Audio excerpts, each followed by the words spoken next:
Next concept, particle nature of light. In that the properties of photon, very important question. Write any three properties of light photon. In that the first one, in interaction of radiation with matter, radiation behaves as if it is made of a particle called photons. It means that when a light photon that are incident on the metal surface with an electron collide with an electron, the electrons are emitted in the form of an light photons. That electrons are emitted. Therefore, based on that, they are given the properties of photon. In interactions of radiation with matter, radiation behaves as if it is made of a particle called photons. The second property, each photon has the energy E is equal to h nu, where h is the Planck constant, nu is the frequency. Frequency is also written by c divided by lambda, where c is called as speed of light photon according to the relation v is equal to nu lambda. Velocity is equal to frequency into lambda. Velocity is taken as speed of light photon c. Therefore, c is equal to nu into lambda. Therefore, nu is equal to c by lambda. Based on that, we have written the equation. Therefore, E is equal to h nu, that is equal to hc divided by lambda.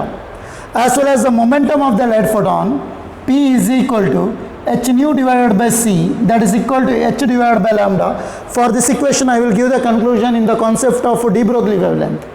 After that, the next property, the photon energy and momentum depends on the frequency of radiation, but not intensity of radiation. That is the third properties of photon. As well as the fourth one, photons are electrically neutral and are not deflected by electric field and magnetic field. The fifth property, the rest mass of the photon is, 1 mark, very important question for the board exam. What is the rest mass of the photon? The rest mass of the photon is 0. 3 mark, very important question, mention any three properties. 3 mark, very important question, mention any three properties of light photon. I repeat, in that the first one, in interaction of radiation with matter, radiation behaves as if it is made of a particle called photons.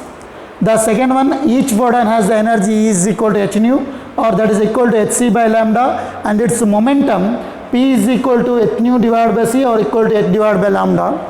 The next one, the photon energy and momentum depends only on frequency of the radiation, but not the intensity of radiation. Fourth one, photons are electrical neutral and are not deflected by electric field and magnetic field.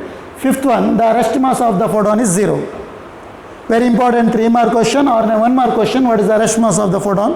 The rest mass of the photon is equal to 0. Next concept, wave nature of matter. From the theory of reflection, refraction, interference, diffraction and polarization, let explain the wave nature of light. According to the theory of photoelectric effect, the light that can explain particle nature of light. Thus, the light has a dual nature. Already we have discussed. Based on that, the new question arose. If light has a dual nature means, on the basis of light nature, if light has a dual nature means, if why not the matter has a dual nature? Answer to this question, the suggestion or the experimental proof was made by Louis de Broglie in the year of 1924 according to his hypothesis. That hypothesis is that moving particle of nature should display wave natures. ಯಾಕೆ conclusion ಅನ್ನು ಬರಿತಾ ಇದ್ದೇವೆ ಕೇಳಿದರೆ, ಲೈಟಿಗೆ dual nature ಇದೆ ಅಂತ ನಾವು discuss ಮಾಡ್ತೇವೆ according to the different phenomenons. ಅದಾದ ನಂತರದಲ್ಲಿ ಒಂದು ಹೊಸ ಕ್ವಶನ್ ಹುಟ್ಕೊಳ್ತದೆ, ಲೈಟಿಗೆ ಡ್ಯುಯಲ್ ನೇಚರ್ ಇದ್ದ ರೀಸನ್ನಿಂದಾಗಿ ಹಾಗಾದರೆ ಮ್ಯಾಟರ್ಗೆ ಇರ್ತದೆ ಇಲ್ವೋ ಅನ್ನೋದಕ್ಕೆ. ಅದಕ್ಕೆ ಸಜೆಷನನ್ನು ಕೊಡ್ತೇನೆ. In the year of 1924, the scientist name is known as Louis de Broglie. According to his hypothesis, moving particle of ನೇಚರಲ್ಲಿ ಇರುವಂಥ ಮೂವಿಂಗ್ ಪಾರ್ಟಿಕಲ್ಸ್ ಏನಿದೆ, moving particle of nature should display wave nature. Therefore, they are given one more definition, the wave associated with the matter particle. The wave associated with the matter particle is called as a matter wave. That wave is also called as a de Broglie wave. All these assumption or hypotheses that are based on the important considerations that lead to the important consideration. In that the first one, ಈ hypothesis ಅನ್ನುವಂಥದ್ದು ಏನು ಕೊಟ್ಟಿದೆ, ನಾವು already ಟರ್ಮನ್ನು ಬರೆದಿದ್ದೇವೆ. Moving particle of nature should display the wave nature. ನೇಚರಲ್ಲಿರುವಂಥ ಪ್ರತಿಯೊಂದು particles ಅನ್ನುವಂಥದ್ದು ವೇವ್ ನೇಚರನ್ನು ಡಿಸ್ಪ್ಲೇ ಮಾಡ್ತದೆ. according to the Louis de Broglie, as well as a wave associated within a matter particle, that is called as a matter wave. Wave associated within a matter particle is called as a matter wave. For this consideration or for this hypothesis, they are given some consideration. In that, the first one, nature is symmetrical. The second one, the two physical entities of nature are matter and energy. ಇವತ್ತಿಗೂ ಸಹ ನಾವು ಒಪ್ಕೊಂಡಂಥ ವಿಷಯ ಏನು ಕೇಳಿದರೆ, entity ಅನ್ನುವಂಥದ್ದು basic ಆಗಿ ನಾವು ತೊಗೊಂಡಂಥದ್ದು, ನೇಚರಲ್ಲಿ assumption ಮಾಡಿದಂಥ ಎರಡು ಎಂಟಿಟೀಸ್ಗಳು ಯಾವುದು ಕೇಳಿದರೆ matter as well as the energy.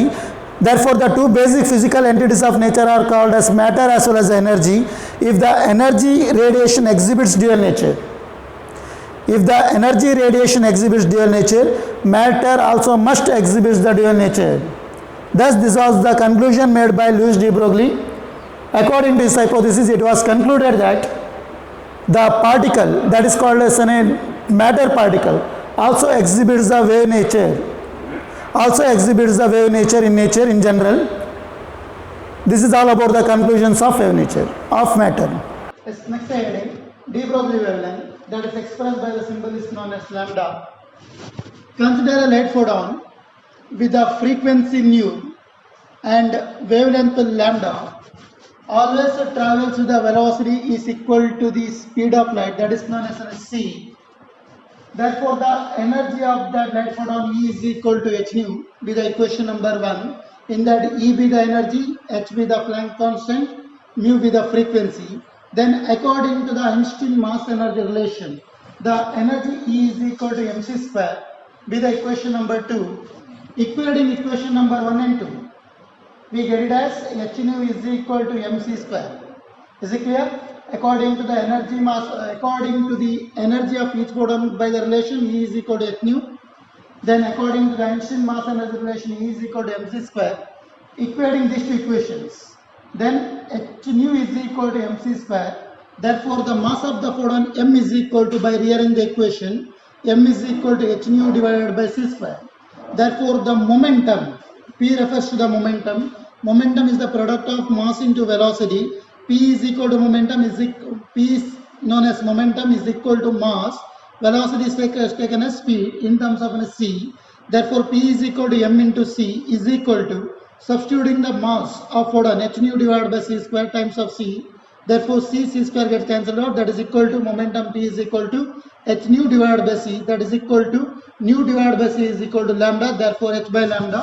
Therefore, the momentum P is equal to h by lambda is the equation, where P is the momentum, h is the Planck constant, lambda is the wavelength. De Broglie wavelength is the heading. Therefore, de Broglie wavelength lambda is equal to, by rearranging the equation, lambda is equal to h divided by P. Therefore, lambda is the de Broglie wavelength, h is the Planck constant, P is the momentum of the light photon. In the next part, consider an electron accelerated from a rest through a potential V. The kinetic energy of the electron is equal to the work done. Already we have discussed.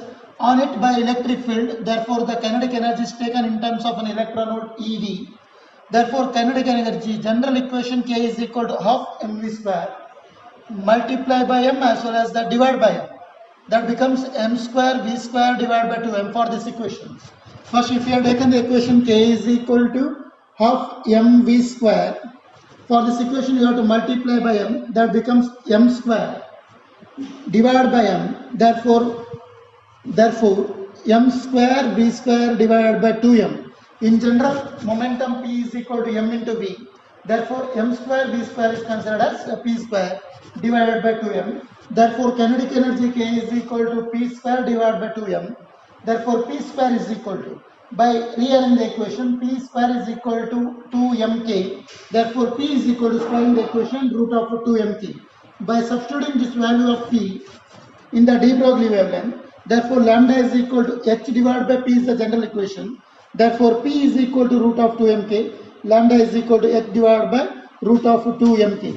Where k is equal to, according to this concept, where k is equal to EV. Therefore, lambda is equal to, where k is equal to EV, according to this concept, therefore lambda is equal to h divided by, in the place of 2m times of k, in the place of k, we have substituted VV. Therefore, lambda is equal to h divided by root 2 times of EV. By substituting the values of h, Planck constant, as well as mass of the photon, as well as the charge, we get it as lambda is equal to the value of de Broglie wavelength lambda is equal to 1.227 nanometer divided by root times of V. This is all about the de Broglie wavelength. 1 or 2 or 3 mark important question.